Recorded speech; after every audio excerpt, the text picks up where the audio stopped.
अपना आत्मा विचार करो। ये पुस्तक आपको प्राप्त हुई या टीवी सुनने को प्राप्त हुआ? एक परिवार के 3, 4, 5 सदस्य हैं, जिनमें से 3 को ये ज्ञान समझ में आ गया। उनकी इच्छा बनी हम नाम लेंगे, दीक्षा लेंगे, कल्याण करवाएंगे। उन्होंने दीक्षा ले ली, प्रतिदिन अपना नित्य नियम, आरती, श्रमणी और सारा कुछ कर रहे हैं, मंत्र कर रहे हैं, सत्संग में भी आ रहे हैं। और बाकी शेष 2 हैं, वो बिल्कुल सोचते भी नहीं, कहते हैं तो भी नो के तुम ही कर लो, तुम ही पार हो जाना, हम तो फिर देख लेंगे। अब फिर क्या देख लेंगे? गधा बने पाछे तो कुम्हार देखेगा, आप क्या देखोगे? कड़ में मारेगा लठ, 2.5 मन का बोरा होगा कमर के ऊपर, फिर देख लेंगे। अब देखना अब है, ज्ञान समझो और सतलोक आश्रम बरवाला जिला हिसार हरियाणा के अंदर आओ और कल्याण कराओ। अगर समझदार हो तो देखना चाहते हो।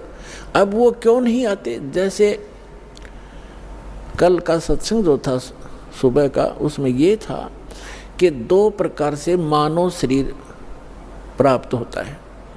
एक तो पिछले पुण्यकर्मों के आधार से मानव शरीर लगातार 2, 4, 10, 50, 100 भी हो सकते हैं, ज़्यादा भी हो सकते हैं, लेकिन वो पूंजी समाप्त हो जाएगी, फिर 83 लाख योनियों में जाना ही पड़ेगा यदि उस मनुष्य जीवन के दौरान आपको तत्वदर्शी संत नहीं मिला। अब जो प्रसंग चल रहा है, मानव शरीर प्राप्त करके जो प्राणी सतभक्ति नहीं करते, 2 प्रकार से मानव शरीर प्राप्त होता है। एक तो बता दिया आपको पूर्व जन्मों से, जैसे परमात्मा सन 1398 में सतलोक से चलकर आए थे, 1518 तक 120 वर्ष इस धरातल पर रहे, काशी के अंदर बनारस में जुल्हे के कार्य करते रहे और अपने बच्चों को एक समय में 1-1 हज़ार स्थान पर प्रकट होकर परमात्मा ज्ञान सुनाया करते थे, उनको लाभ देते थे, आशीर्वाद देते थे, सुख हो जाता था। वो मंत्र जाप करते थे। 64 लाख शेष हो गए थे उस दानक के, जुलाए के, एक गरीब झोंपड़ी में बैठे व्यक्ति के 64 लाख शेष इतना सुख दिया था परमात्मा ने।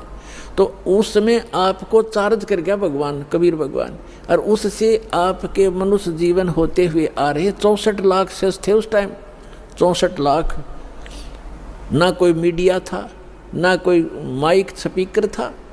वो परमात्मा असंख्य रूप बना सकता है। तो जिस कारण से उसने आप सभी को चार्ज किया, आपके मनुष्य जीवन होते हुए आ रहे हैं और आप पूजाएं भले ही दूसरी करते रहे, लेकिन पूर्व जन्म की बैटरी चार्ज थी, आपको सुख मिलते रहे। फिर भी कोई दुख क्रम का आता है तो आप इधर उधर भागते रहे, कोई मंदिर में, कोई गुरुद्वारों में, कोई पहाड़ों पर, कोई गुफाओं में, या किसी संतों की खोज करते रहे। उससे लाभ कुछ नहीं होना था आपको।